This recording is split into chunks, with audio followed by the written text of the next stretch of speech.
हर हर महादेव, ओम नमः शिवाय। भक्तों, आप सभी माताएं बहनों को हरितालिका तीज की ढेर सारी शुभकामनाएं।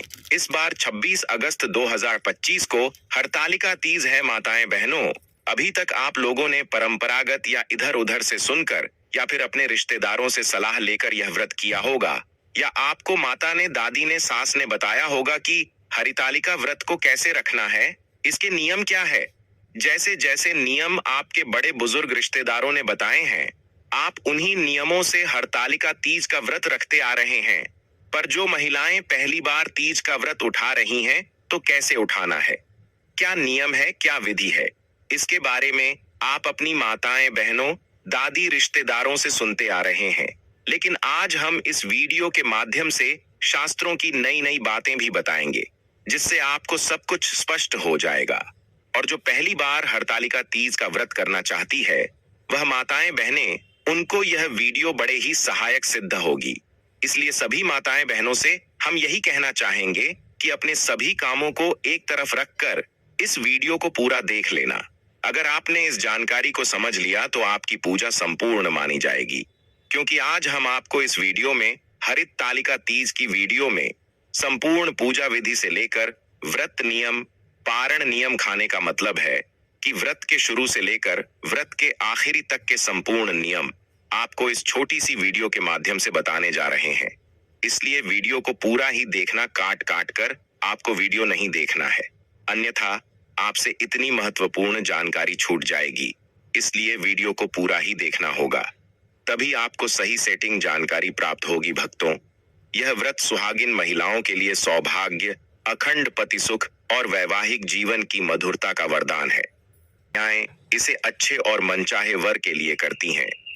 शास्त्रों के अनुसार इसी तृतीया तिथि को माता गौरी का जन्म हुआ और इसी तिथि को उनका विवाह भगवान शिव के साथ होना निश्चित हुआ। कथा के अनुसार जब उनका विवाह विष्णु जी से तय हो रहा था, तब उनकी सखियों ने उनका हरण करके उन्हें एक गुफा में छुपा दिया। वहीं माता पार्वती ने मिट्टी और रेत के शिवलिंग बनाकर उनका पूजन किया और निर्जला उपवास रखकर शिव को अपने पति के रूप में पाने का संकल्प लिया। उनकी यह तपस्या सफल हुई और भगवान शिव ने उन्हें पत्नी रूप में स्वीकार किया। इस बार हरितालिका तीज वराह जयंती के दिन आ रही है। भक्तों, वराह अवतार भगवान विष्णु का तीसरा अवतार है, जब उन्होंने पृथ्वी देवी को समुद्र से निकालकर बचाया। वराह पुराण में भगवान वराह और पृथ्वी देवी का संवाद मिलता है, जिसमें भगवान वराह तृतीया तिथि की महिमा बताते हैं। हे पृथ्वी, जो स्त्री इस तिथि पर व्रत करती है, वह तुम्हारी तरह ही पवित्र, सौभाग्यवती और धन धान्य से संपन्न हो जाती है। यहाँ एक खास बात, भगवान वराह ने कहा कि तृतीया तिथि पर नमक का सेवन वर्जित है। भले ही कोई महिला हरितालिका का व्रत न करे, लेकिन इस तिथि पर नमक रहित भोजन करना कि इसका व्रत, यानी तृतीया का व्रत और पूजन करने वाली महिला श्री गौरी देवी की सहचारी बनती है, यानी कि माता पार्वती जी की सहेली बनती है। तो हरितालिका तीज का व्रत बहुत ही पवित्र माना गया है। अबली भक्तों, जानते हैं कुछ आवश्यक और उपयोगी बातें। सबसे बड़ा प्रश्न यह है कि माताएं रजत धर्म में, यानी पीरियड में, यह व्रत कर सकती हैं या नहीं। भक्तों, इसका उत्तर यह है कि आप बिल्कुल व्रत कर सकती हैं, यदि आपका शरीर साथ दे रहा है तो। लेकिन पूजन का सामान आपको बिल्कुल नहीं छूना है, ना ही आपको पूजन करना है। केवल आपके व्रत करना, पूजन आपकी तरफ से आपके पतिदेव कर सकते हैं या घर का अन्य कोई भी सदस्य कर सकता है। इनको निर्मित इसका व्रत कुमारी कन्याएं भी करती हैं, जिनकी शादी में अड़चन नहीं आती है। हरितालिका तीज में व्रत की प्रधानता है, आप लोग जरूर कीजिएगा। भक्तों, परंपरा के अनुसार एक दिन पहले नहाए खाए होता है, कहीं कहीं नहीं भी होता है, यानी एक दिन पहले से व्रत की पूर्व की तैयारी को नहाए खाए कहते हैं। तालिका तीज व्रत में नया खाए करना है। नहाए खाए का मतलब है उस दिन सूर्योदय के बाद पवित्र स्नान करके, घर की सफाई करके, शुद्ध सात्विक भोजन करना और अगले दिन के व्रत के लिए मानसिक और आध्यात्मिक रूप से तैयार होना। नहाए खाए के नियम: सुबह सूर्योदय से पहले उठें, ब्रह्म मुहूर्त में उठकर स्नान करें, बाल धोना और शुद्ध वस्त्र पहनना इस दिन जरूरी है। घर की सफाई, घर के पूजा स्थान, रसोई और मुख्य दरवाजे की विशेष सफाई करें। मान्यता है कि स्वच्छता से घर में देवी देवताओं का आगमन होता है। लहसुन प्याज वर्जित, नहाय खाए के दिन और व्रत के अगले दिन पारण तक लहसुन प्याज का सेवन न करें। सात्विक भोजन केवल शुद्ध सात्विक भोजन करें। नमक का सेवन कर सकते हैं, लेकिन कई परंपराओं में नहाए खाए के दिन भी नमक छोड़ देते हैं। श्रृंगार सामग्री की तैयारी, इस दिन ही 16 श्रृंगार की वस्तुएं, पूजा सामग्री, मेहंदी आदि एकत्रित कर लें। शाम तक मेहंदी लगवा लें, क्योंकि व्रत के दिन मेहंदी लगाना अशुभ माना जाता है। अब आगे बढ़ते हैं।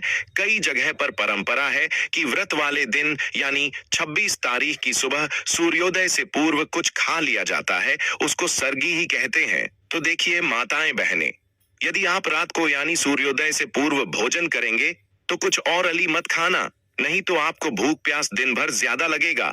इस बात का आप लोग ध्यान रखिएगा। आप चलिए पदार्थ खाई, जैसे नारियल पानी हो गया, अथवा तो और भी बहुत सारे फल हैं जिसे प्यास नहीं लगती है। अब सुबह सूर्योदय से पहले स्नान कर लीजिएगा, जैसे कि व्रत है। और मैं पहले आप लोगों को बताता हूँ कि व्रत में ब्रश नहीं किया जाता है। बाजारों के पेस्ट और मंजन से उसमें केमिकल और नमक होता है, जिससे व्रत खंडित होता है।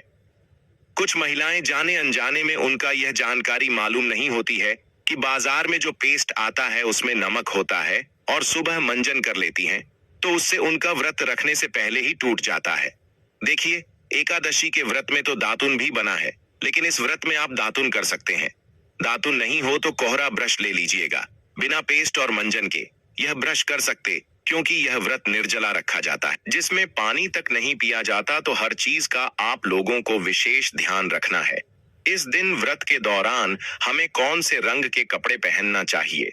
तो भक्तों, इस दिन व्रत वाले दिन लाल या पीले रंग का, फिर चाहे वह साड़ी हो। अब कई लोग पूछेंगे कि पहले की रखे हुई साड़ी पहन सकते हैं? तो हम बताएंगे कि पहले की साड़ी भी पहन सकते हैं, लेकिन वह साड़ी केवल पूजा के समय पहनी हुई हो तो आप उसका उपयोग कर सकते हैं धोकर। तीज का व्रत माता पार्वती और भगवान शिव के दिव्य मिलन की स्मृति में रखा जाता है। इस दिन सुहागिन महिलाएं माता गौरी का रूप धारण करती हैं और 16 श्रृंगार करके उनके सामने बैठती हैं।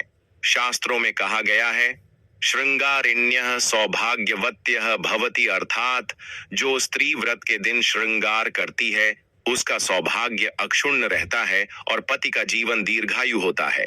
आप इस दिन दीजिए, जिसको 16 श्रृंगार कहते हैं। तृतीया तिथि यानी 26 तारीख को सुबह के पूजन का समय रहेगा। इसी बीच में आपको पूजन करना है और सुबह में स्नान के बाद आप इसी समय में पूजन कीजिएगा। और पूजन कैसे करना है, यह हम आपको वीडियो के अंत में बताएंगे कि पूजा किस प्रकार से करना है। और जो महिलाएं पहली बार व्रत उठा रही हैं, वह भी इस पूजा विधि को अच्छे से समझ लेना। ध्यान रहे कि पूजन की शुरुआत में आप हाथ में अक्षत पुष्प पर जल लेकर संकल्प कर लेना है कि मैं इस हरितालिका तीज का व्रत कर रहे हैं। हे भगवान, अब बोल देना, हमें सफलता देना। सुबह ही पूजन के समय आप व्रत कथा सुन लीजिएगा। हाथ में अक्षत पुष्प और कुछ दक्षिणा लेकर व्रत कथा सुनने के बाद आप हाथ में लिए हुए द्रव्य को भगवान के आगे समर्पित कर देना। अब अगला दुविधादायक प्रश्न है कि कई लोग कहते हैं कि मिट्टी का शिव परिवार बनाकर पूजन करना होता है, लेकिन शहरों में रहने वाले लोग कैसे और कहां से मिट्टी का जुगाड़ करें? तो भक्तों, अब मेरी बात पर आप लोग ध्यान दीजिएगा, इसका हल भी है। देखिए, जब माता पार्वती जी का विवाह विष्णु जी से तय होना था, तब सखियों ने उनका हरण कर लिया और पार्वती की गुफा में मिट्टी और रेत के शिवलिंग बनाकर पूजन करती थी।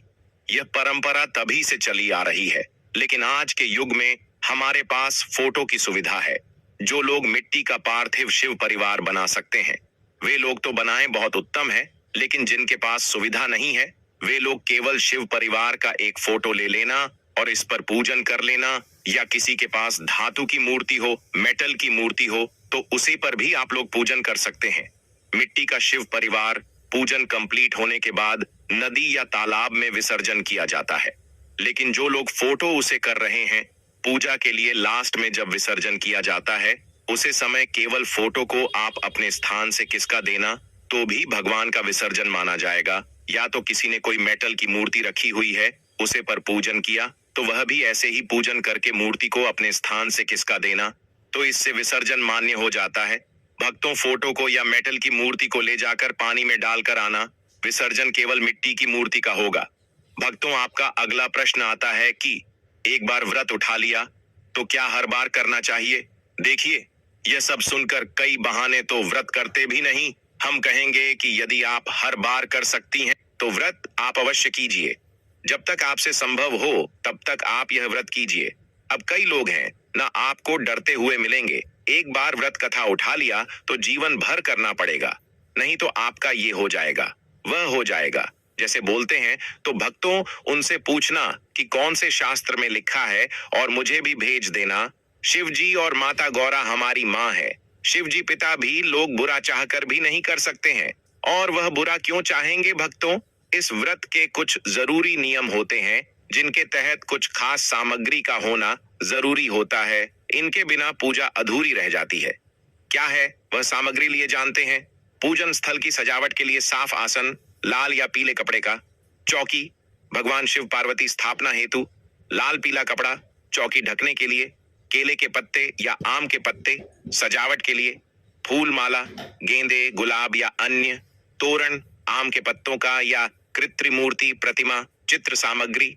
भगवान शिव की प्रतिमा या फोटो, माता पार्वती की प्रतिमा या फोटो, गणेश जी की प्रतिमा या फोटो।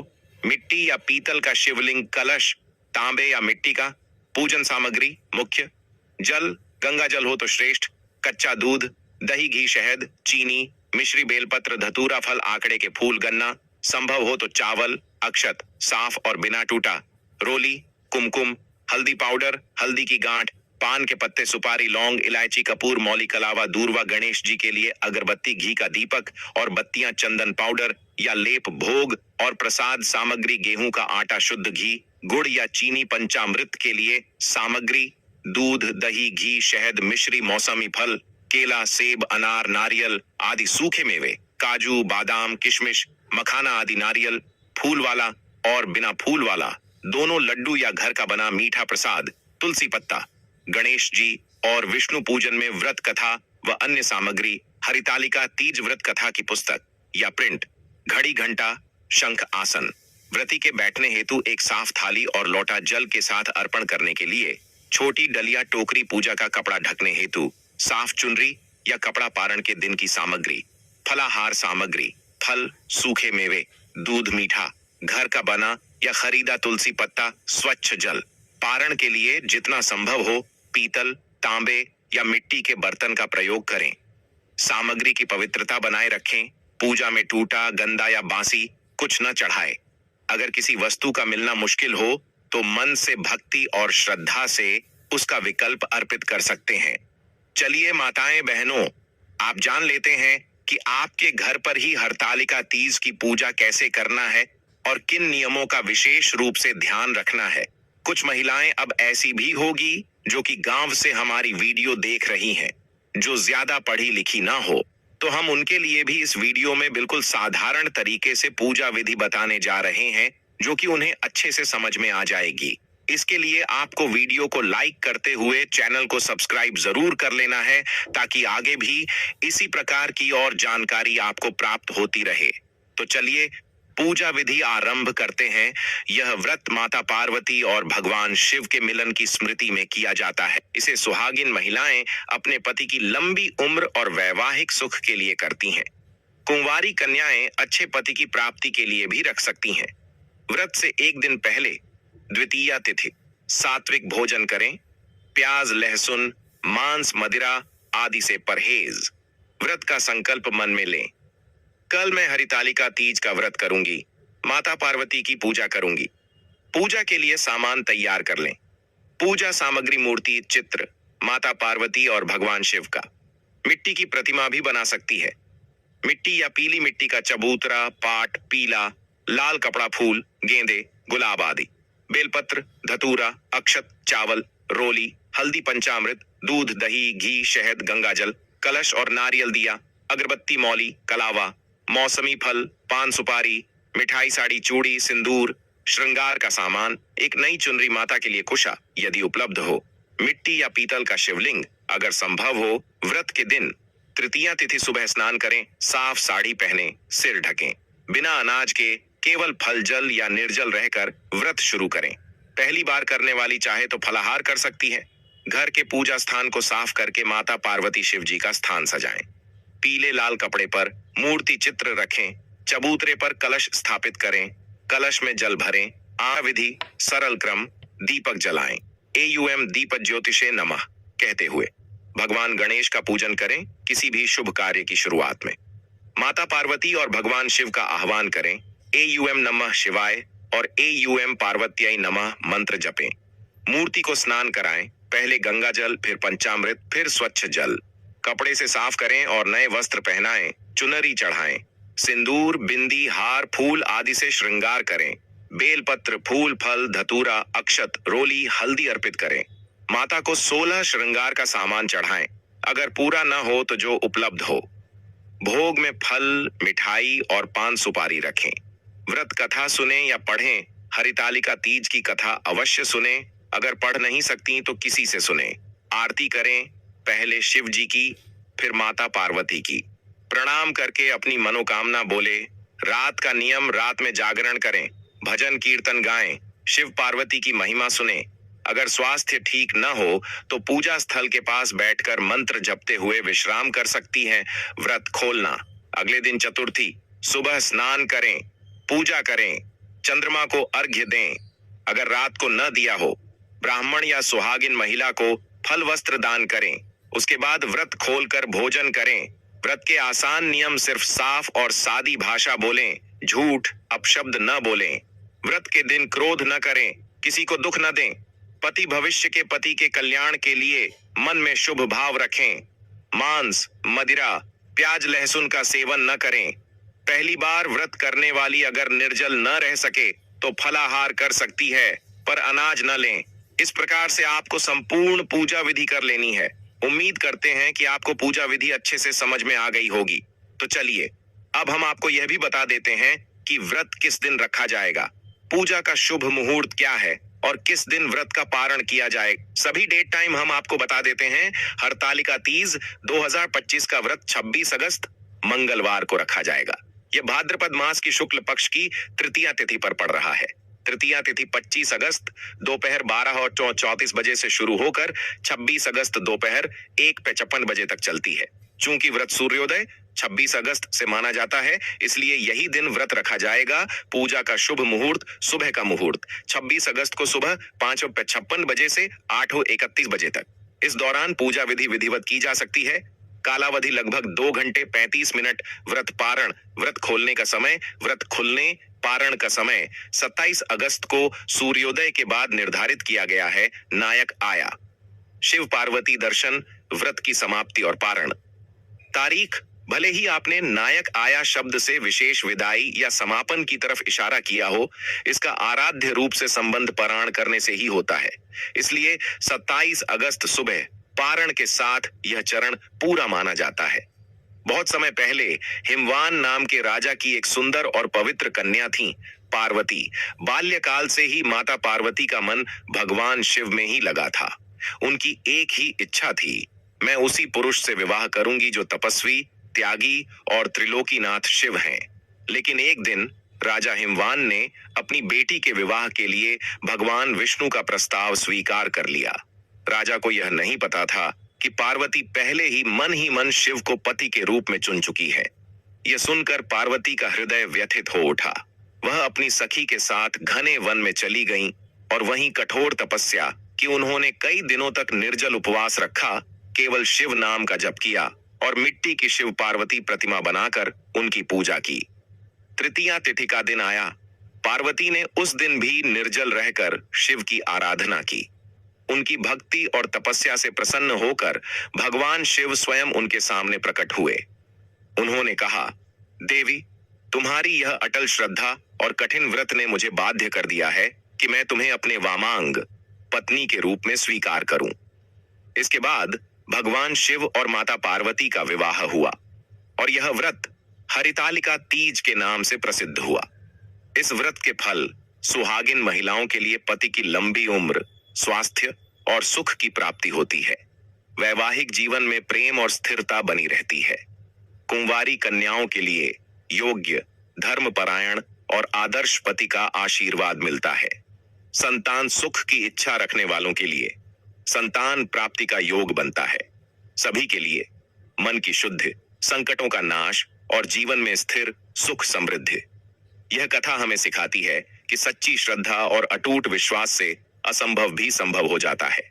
जैसे पार्वती ने अपना जीवन शिव के चरणों में समर्पित किया और वह फल प्राप्त किया, वैसे ही कोई भी स्त्री इस व्रत को सच्चे मन से करे तो उसे अपने जीवन में वही सुख प्राप्त होता है जिसकी वह कामना करती है। उम्मीद करते हैं कि आप सभी भक्तों को हमारे द्वारा बताई हुई जानकारी अच्छी लगी होगी। तो आप वीडियो को लाइक जरूर कीजिएगा। वीडियो को लाइक करने हैं हमारा वीडियो बनाने का मनोबल है वह और अधिक बढ़ जाता है। जो कोई भक्ति चैनल पर नया है, जो पहली बार हमारी वीडियो को देख रहे हैं, तो चैनल को सब्सक्राइब जरूर कर लेना ताकि इसी प्रकार की ज्ञान से भरपूर जानकारी आपको सीधे नोटिफिकेशन के माध्यम से प्राप्त होती रहे। वीडियो के अंत तक बने रहने के लिए आप सभी भक्तों का धन्यवाद। मिलते हैं एक और नई वीडियो में, तब तक के लिए नमस्कार।